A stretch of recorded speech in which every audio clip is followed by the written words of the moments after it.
Shukran Gure, uria waiyukirie giturwa kia murugamiriri wa atumia kaunti-ini ya Garissa mwaka-ini wa 2013 na tigiti wa Wiper ni amenereirie andu aria marahuthira akaunti yake ya maigirira ya Facebook na akiuga marahuthirwo ni mung'ethaniri wake kumuthukiria ritwa. Oho ni oigite ndaraguoyohio ni ndeto ino na nikionereria mung'ethaniri wake ni aramenya ni akahotwo githurano-ini kinene.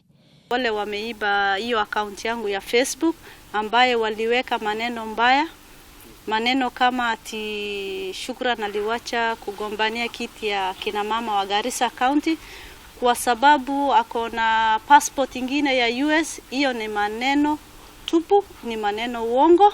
Mimi ni Mkenya, mzaliwaji wa Kenya, nimesomea hapa. Ure ni athiete na mbere na kuga muhuhu uyu ukoretwo ugitambio kwitukira Facebook ni wa maheni kuria orete aikari ya Garissa matigetikire kuhuthirwo uru ni ateti aria matari na muoroto wa kumaguna kana kurehe uthii wa na mbere kaunti-ini iyo. Ningi ni oretie borithi mambiririe uthuthuria iguru rigie mung'ethaniri wake na oerwo ikinya ria kiwatho.